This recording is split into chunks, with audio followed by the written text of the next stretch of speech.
জয়গুরু জানিয়ে শ্রী শ্রী বর্দার শুভ আবির্ভাব দিবসের অনুষ্ঠানে তার সম্বন্ধে কিছু বলার চেষ্টা করছি। আমরা কবিতা পড়েছি, সমুদ্রের পার আছে, তল আছে তার অতল অপার, মাতৃস্নেহ পারাবার। এইকে মাথায় রেখে শ্রী শ্রী বর্দা ঠাকুরের পার্শ্বচর হিসাবে এবং সারা জীবন ঠাকুরকে তিনি কখনোই নিজের জন্মদাতা পিতা হিসাবে তিনি দেখেননি।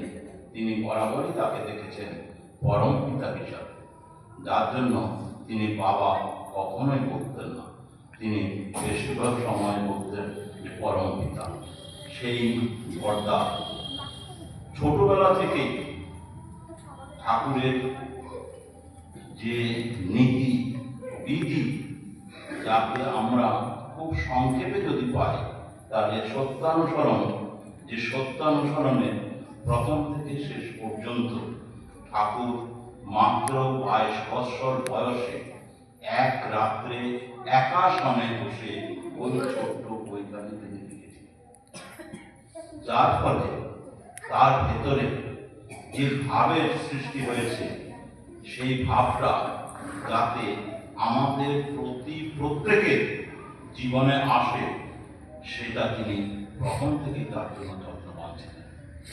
সেই ভাবটাকে সবার ভিতরে সঞ্চারিত করার জন্য তিনি আশ্রমে সত্যানুসরণ পাঠের ব্যবস্থা করেছেন।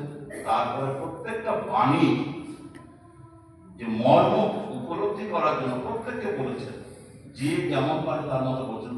যখন তার পছন্দ হয়নি, তখন তিনি নিজে সেটাকে আবার ব্যাখ্যা করেছেন।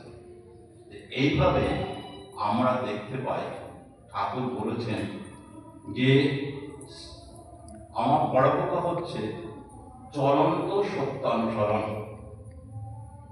সত্যানুসরণের প্রত্যেকটি বাণী তার নিজের ভেতরে তিনি আরোপ করার চেষ্টা করেছেন। একবার ঠাকুর জিজ্ঞেস করেছিলেন যে সত্যানুসরণ কার জন্য লেখা? প্রত্যেকে বলেছে জনগণের জন্য, এই জন্য। বলে বড় পোকাকে ডাক। বড় পোকা যখন দিলেন বলে আমার জন্য লেখা, তার কারণ তিনি ওটাকে নিজে বলতেন। সেই ঠাকুরকে তিনি জীবনের প্রতি পদক্ষেপে ঠাকুরের যাতে এতটুকু কোনো রকম অসুবিধা না হয়, তার পাশাপাশি যে সংগঠন, সৎসঙ্গ যে সংগঠন, সেই সংগঠনটাকে একটা ছোট্ট বীজ থেকে বিরাট ময়ূরূপে পরিণত করার জন্য প্রতিটি পদক্ষেপে তার নিরলস প্রচেষ্টা ছিল। আমরা সুশীল বসুদার যদি মানসপত্র পরিক্রমা করি, তাতে দেখা যাচ্ছে তিনি লিখেছেন যে যখন পাবনাতে ছিলেন তখন প্রচন্ড বৃষ্টি, সেই সময় ভালো পায়খানা ছিল না, কাটা পায়খানার অবস্থা। প্রচন্ড কয়েকদিনের বৃষ্টিতে পায়খানা যে মলমানটা আগেকার দিনের এবং ছোট মাটির হাঁড়ির মধ্যে হতো, সেটা উপচে গন্ধ ছড়াচ্ছে। কে পরিষ্কার করবে? কেউ আসছে। শ্রী শ্রী বর্দা স্নানের আগে গামছা পরে গিয়ে নিজে ডাবভাতা দিয়ে সেই গামছা পরিষ্কার করে আশ্রমবাসী রক্ষা করে। তাহলে এই যে ত্যাগ, দীক্ষা, এটা কদমার মধ্যে থাকে এবং তার থেকে যে উপলব্ধিটা আসে, সেই উপলব্ধির ফলে তিনি বলেছেন যে ডিসিপ্লিন কি করে করা যায়। বলে ডিসিপ্লিন একমাত্র হতে পারে কেউ যদি ইষ্টানুরাগ থাকে, ইষ্টের প্রতি যদি অনুরাগ থাকে, অটোমেটিক্যালি সে ডিসিপ্লিন হবে। তাকে বলে কেউ ডিসিপ্লিন করানো যাবে না। তার সাথে সাথে এই ভাবগুলো যখন মানুষের ভেতরে আসে, তখন তার অনেক শক্তি জন্মায়। আমরা যেমন সত্যানুসরণ করেছি, অনুভূতি দ্বারা যা জানা যায় তাই জ্ঞান। সেই অনুভূতি শ্রী শ্রী বর্দার প্রচন্ড ছিল। সেই অনুভূতির পরে সাইকিয়াট্রিস্টের ভাষায় যে সিক্স সেন্স, সেই সিক্স সেন্স শ্রী শ্রী বর্দার প্রচন্ড প্রবল। একবার উৎসবের সময় কলকাতার এক টিকাদা একজন নবদম্পতিকে নিয়ে শ্রী শ্রী বর্দার কাছে গেলেন। ঠাকুরের পার্লার তখন বন্ধ ছিল, অনুমতি নেওয়া সম্ভব নয় বলে শ্রী শ্রী বর্দার কাছে গেলেন। বর্দা বসেছিলেন। বলেন, দাদা এরা কলকাতা থেকে এসছে, নবদম্পতি, খুব শিক্ষিত, কে দীক্ষা দেবে? তাদের দিকে একবার তাকালেন, তাকিয়ে বললেন, দীক্ষা নেওয়ার প্রয়োজন নেই। সবাই আশ্চর্য। ঠাকুর বলেছেন কেউ দীক্ষা নিতে তাকে তখনই দীক্ষা দিতে হবে। দাদা বলছেন দীক্ষা দেওয়ার প্রয়োজন নেই। তারপরে ভদ্রলোক যখন হাত জোড় করে বললেন, আমি অনেক কষ্ট করে এসেছি, আপনার শ্রীচরণে যদি ঠাঁই দেন। বলে, আগে নিজের জীবনটাকে ঠিক করুন, নিজের জীবনে সিনসিয়ার হন, তারপরে পাওয়া যাবে। কিছুক্ষণ বাদে আরেক বৃদ্ধ ঋষি দাদা এসে বলছেন, আবার দাদাকে বলছেন যে আমাদের সেন্টিমেন্ট আছে, পুষ্করে আছে, দীক্ষা নিয়ে তারপরে তারা জল খাবে। বলছি তো, যা করার আমি বলে দিয়েছি। তখন আপনার গুঞ্জন যে বর্দার কি মন মেজাজ খুব খারাপ, কেন এরকম? সবাই ঘোষাঘুষি করছে। তখন বলছে যে ঠিক গধূলি বেলা অর্থাৎ বিকেল বেলায় জানা গেল ওই ভদ্রলোক ছিলেন ওই মহিলা গৃহশিক্ষক। সেখান থেকে তারা লাভ ম্যারেজ করে। ভদ্রলোক হচ্ছেন কায়স্থ, মেয়েটি হচ্ছে ব্রাহ্মণ সন্তান, যার জন্য দাদা তাকে দীক্ষা দিতে চাননি। তখন আরেক দাদা বলছেন যে তাহলে দাদার কাছে খেতে গেলে এক্স রে আইয়ের ভেতর দিয়ে আমাদের যেতে হবে, অর্থাৎ একটা মানুষের ভেতরে কি আছে তিনি এক দৃষ্টিতে সেটা বুঝে নিতে পারতেন। বুঝে নিতে পারতেন বলেই তার সেই রাজবাড়ির যে চেহারা, সেই চেহারার সামনে অনেকেই যেতে ভয় পেত। কিন্তু যারা সেই রাজবাড়ির চেহারাটাকে কিছু না ভেবে পড়ে থেকে বেহায়ার মতো থেকে যদি সেখান থেকে তারা প্রত্যেকেই সেটা উপলব্ধি করতে পেরেছে।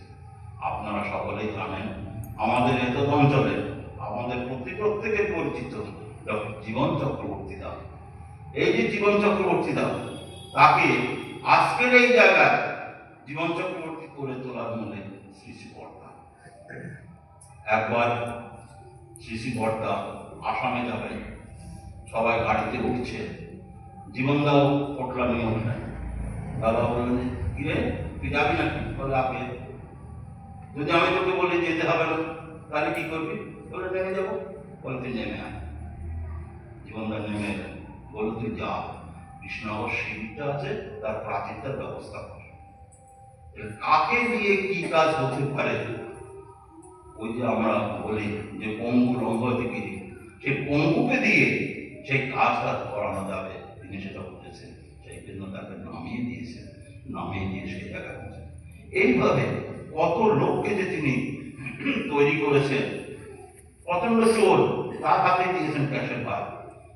বলে, চোর তো বাইরে ছেড়ে দিলে চুরি করবে, তাকে সুপারভিশনে রেখে তার সেই স্বভাবটা পাল্টাতে হবে, পাল্টালে তবেই সে তৈরি হবে। এইভাবে শ্রী শ্রী বর্দাকে যদি আমরা নিতে পারি, চিনতে পারি, তাহলে আমাদের জীবন সার্থক হবে।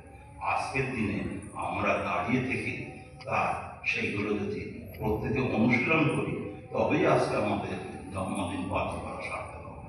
শ্রদ্ধা জয়দাকে শোনা যে জীবনদা রামপাড়াতে গিয়েছিলেন, শীতে কুকড়ে আছেন, শ্রী শ্রী বর্দা রাত্রিবেলা একখানা চাদর নিয়ে এসে জীবনদাকে ডেকে দিলেন।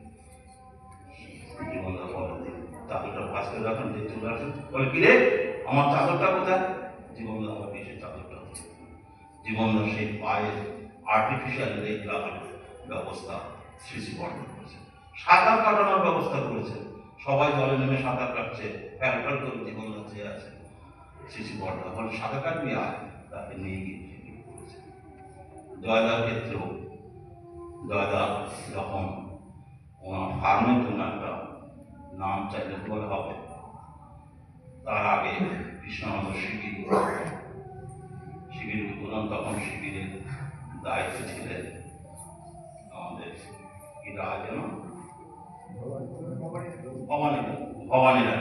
ভবানীরা রাত্রিবেলাকে দাদাকে বলছেন, বাবা বলেছেন 23 তারিখে লোকজন আসবে, তাদের জন্য একটু যাত্রার ব্যবস্থা করা, লোকজন কোথায় সব।